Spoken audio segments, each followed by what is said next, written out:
নমস্কার বন্ধুরা, তোমরা সবাই কেমন আছো? আশা করি তোমরা সবাই ভালো আছো। এবং সোনার সংসারে আজকে তোমাদের নবদা তোমাদের সাথে আজকে চলে এসেছে কিছু আলোচনা করতে। তার আগে আমি সকল মা, বাবা, দাদু, দিদা, ঠাকুমা, ঠাকুর দাদাদের জানাই অনেক অনেক ভালোবাসা, প্রীতি ও আন্তরিক শুভেচ্ছা। আজকে আমি খুব সুন্দর একটি আলোচনা করব। আমি তো অনেক বইটই পড়ি রামকৃষ্ণ মিশনের, তো আজকে আমি রামকৃষ্ণ মিশনের স্বরাজ মজুমদারের লেখা মানুষ নিজের ভাগ্য নিজেই গড়ে সম্বন্ধে আলোচনা করবে। এবং আজকে আমরা টপিকটা যেটা নিয়ে আলোচনা করব সেটা হচ্ছে বলিষ্ঠ ব্যক্তিত্বের ভিত্তি। বলিষ্ঠ ব্যক্তিত্বের ভিত্তি। যদি তুমি বলিষ্ঠ ওজস্বী ব্যক্তিত্ব গড়ে তুলতে চাও, তবে সঠিক জীবনযাপন তার একমাত্র পথ।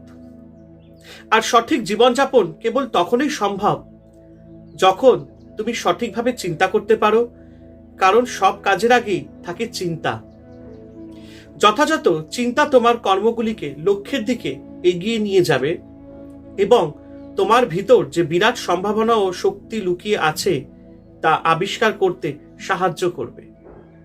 ফলে তুমি যেমন চাও তেমনই ভাবে তোমার ভবিষ্যৎ জীবন গড়ে তুলতে পারবে।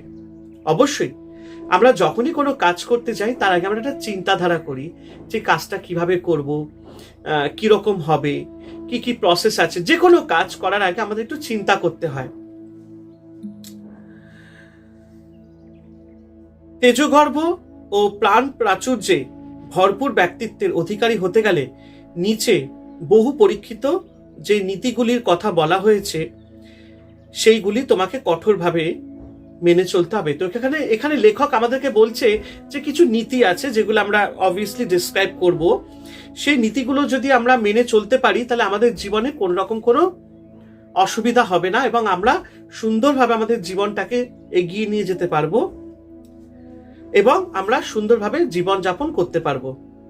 তো চলুন সেই নীতিগুলি কি কি সেই সম্বন্ধে আমরা এখন একটু আলোচনা করি। প্রথম যেটা এখানে লেখক বলছেন, আত্মশ্রদ্ধা।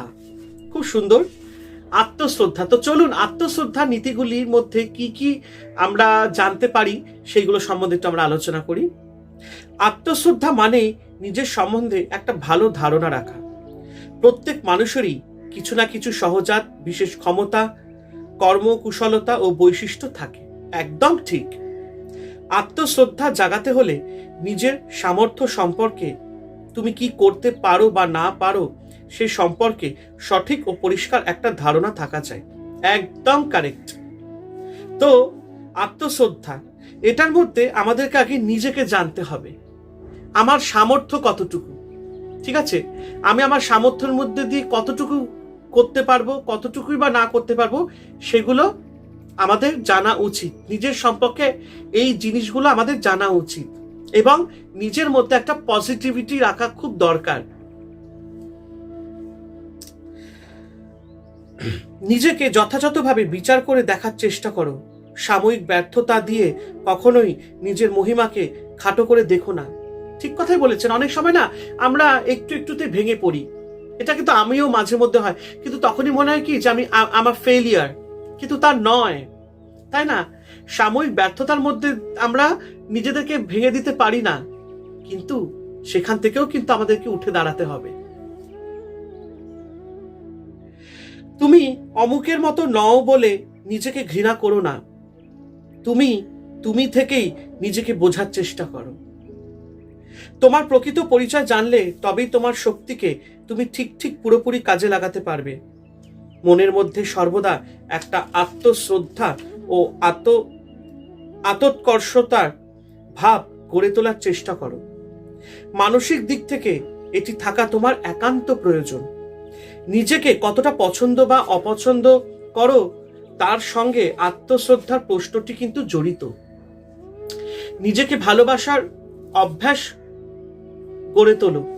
পোশাক আশাক, খাওয়া দাওয়া, ব্যায়াম, বন্ধু বান্ধব, বইপত্র অথবা যা কিছু তোমার জীবনের সঙ্গে জড়িত, যা তোমার জীবনকে প্রভাবিত করে, সে সমস্ত কিছুরই প্রতি তুমি যথাসম্ভব সজাগ দৃষ্টি দাও। একদম খুব সুন্দর কথা বলেছে।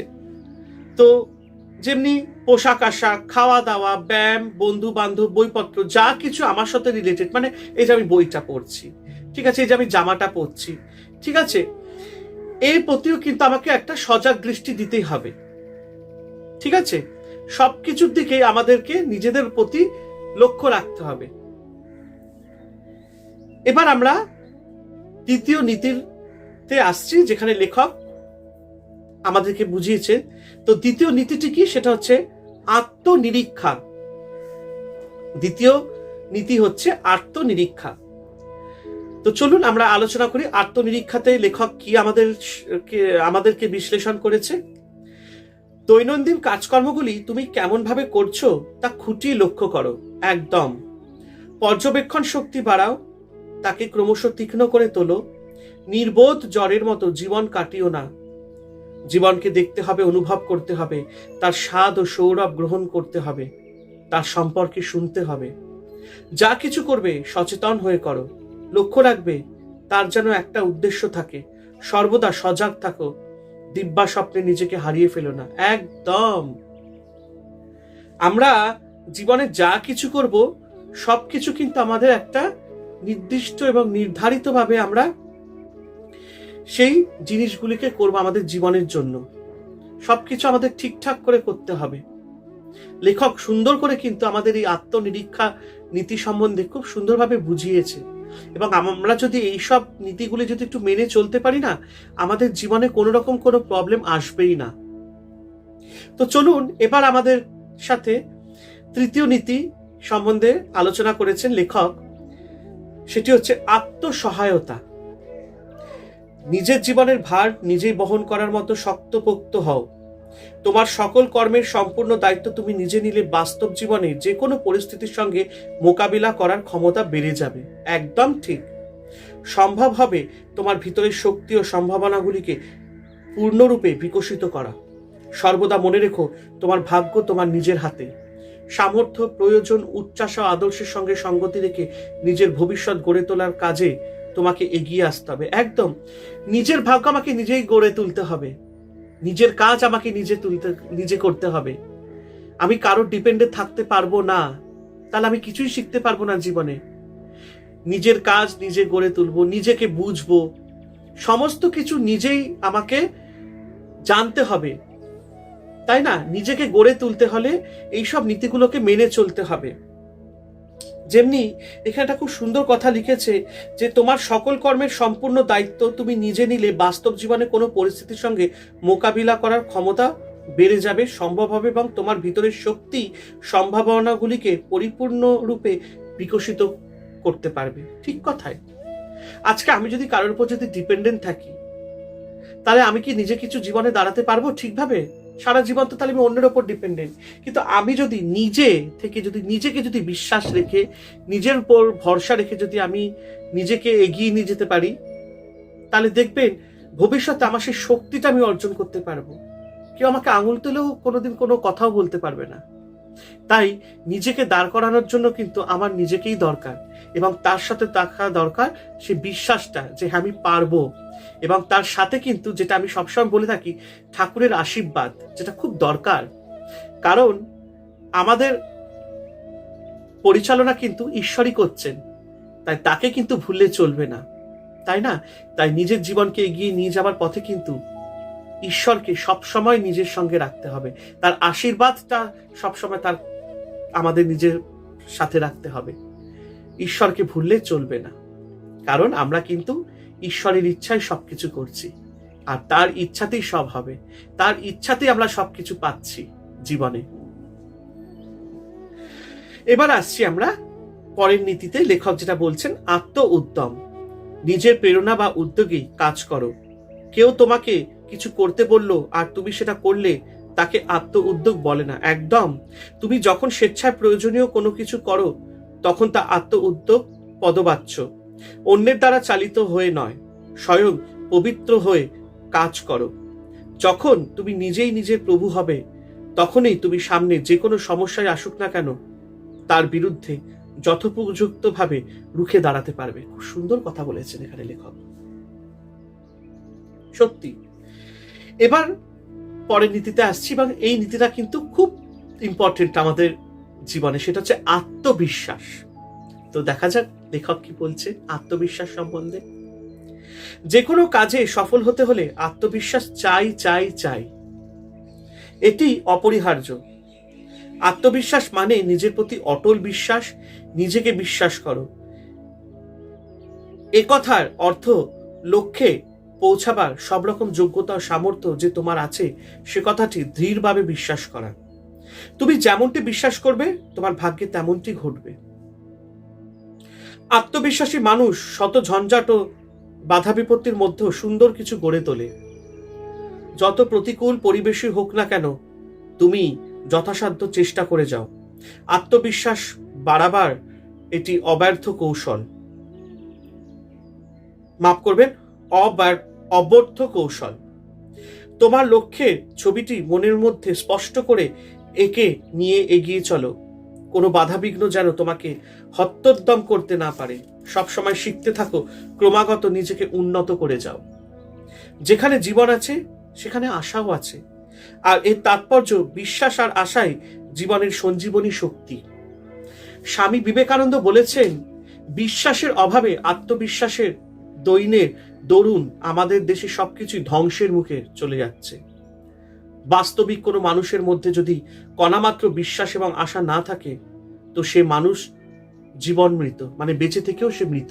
সত্যি, আমি যদি নিজের ওপর বিশ্বাস না রাখতে পারি, হ্যাঁ, আর আমার মধ্যে যদি সে আশাটা না থাকে, হ্যাঁ, তাহলে দেখবেন আমি বেঁচে থেকেও কিন্তু মরে আছি। কারণ আমি সারাক্ষণ টেনশনে ভুগছি, সারাক্ষণ দুঃখ কান্নাকাটি করছি। সত্যি কথা বলতে আমিও কিন্তু মাঝে মধ্যে এই ভোগান্তির মধ্যে দিয়ে যাচ্ছি। কিন্তু সত্যি এই যে এত নলেজ আমরা গেইন করতে পারছি, তাতেও কিন্তু আমরা নিজেদেরকে ডেভেলপ করতে পারছি না। কেন জানেন? কারণ আমরা দিনকে দিন এই যুগে আমরা নিজেদের বিশ্বাসটাকে হারিয়ে ফেলছি, আমাদের কনফিডেন্স লেভেলটাকে হারিয়ে ফেলছি। এখানে স্বামীজি সেটাই আমাদেরকে বলছেন এবং লেখক আমাদেরকে তাই বলছেন যে নিজের ওপর বিশ্বাস রাখতে হবে। আত্মবিশ্বাস এটা ভীষণ দরকার। এতে না আমাদের মনের জোরটাকে বাড়ায়। আমরা তাহলে কোনোদিন ভেঙে পড়তে পারবো না। যতই দুঃখ আসুক, যতই কষ্ট আসুক, কিন্তু নিজের প্রতি যদি বিশ্বাস থাকে না, যদি আত্মবিশ্বাস থাকে, দেখবেন সেই কষ্টটা, সেই যে একটা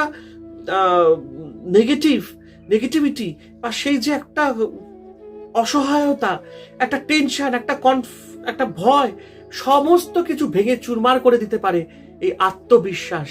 আত্মবিশ্বাস আমাদের মনোবল বাড়ায়, আত্মবিশ্বাস আমাদের মনের জোর বাড়ায়। এই আত্মবিশ্বাসটা আমাদের খুব দরকার। আত্মবিশ্বাসের সাথে আমাদের আশাটাও রাখতে হবে যে আমি পারবো, আমি ভেঙে পড়বো না। এতে আমাদের নেগেটিভিটি এনার্জিটাকে বার করে নিয়ে চলে যাবে। কিন্তু এটা আমাদেরকে করতে হবে যদি আমরা একটা পজিটিভ লাইফ যদি বাঁচতে চাই। যে নিজেকে আশাহীন মনে করেছে, ভালো করে বিচার করলে সে দেখবে তারও কিছু না কিছু করার আছে, তারও উপায় আছে। অতএব সর্বদা নিজের উপর আস্থা রাখো। যারা শ্রেষ্ঠ মানব তারা চরম নৈরাশ্যের মধ্যেও আশার আলো দেখছেন, চরম সংকটের মধ্যেও জীবন তরণী বেয়ে গেছেন। যখন গঠনমূলক কিছু করা একান্ত অসম্ভব ছিল তখনও কিছু গড়ে তুলেছেন। সত্যি খুব সুন্দর কথা বলেছেন লেখক। এবার আমরা আসছি পরের নীতিতে। লেখক যেটি ডিসক্রাইব করেছেন আমাদের কাছে, আত্মপ্রয়াস।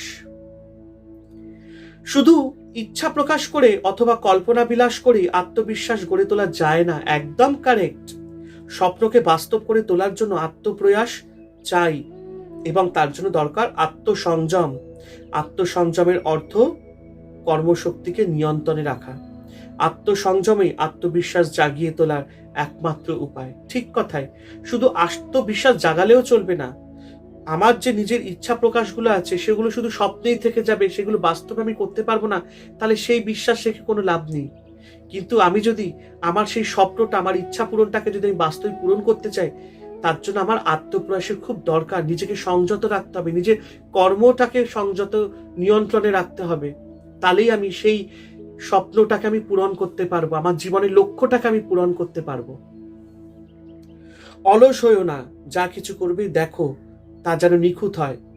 উৎকর্ষতা লাভের সংকল্প এবং তদনুযায়ী অনবরত প্রচেষ্টা জীবনকে সুন্দর ও মহিমান্বিত করে তোলে। কেবল আত্মপ্রচেষ্টার মাধ্যমেই জীবনকে সমৃদ্ধ করা সম্ভব। খুব দারুণ কথা এখানে বলেছে। এবার আমরা আসছি আত্মসংকল্প নীতি সম্বন্ধে আলোচনা করতে, যা লেখক আমাদের কাছে ডেসক্রাইব করেছে। যারা যারা দৃঢ়চিত্ত ও দৃঢ় সংকল্প, কেবল তারাই সাফল্যের মুখ দেখে। শরীর ও মনের শক্তি বাড়ানোর জন্য তার পূর্ণমাত্রায় সচেষ্ট হও। বাধা, বিপত্তি, ব্যর্থতা যাই আসুক, ধৈর্য, উৎসাহ এবং অধৈর্যের সঙ্গে কাজ করে যাও। একদম এই পেশেন্স লেভেলটা, আমাদের এই ধৈর্যটা না আমাদেরকে রাখতে হবে। যত বাধা বিপদ আসুক ভেঙে পড়বো না, একটা সংকল্প আমাদেরকে রাখতে হবে যে এই কাজটা আমি করবই। সেই লক্ষ্যটাকে আমাদেরকে ফোকাস রাখতে হবে। তাহলে দেখবো আমরা কিন্তু সেই জীবনের লক্ষ্যতে আমরা পৌঁছতে পারবো। আমরা একটা সাধারণভাবে সুন্দর জীবন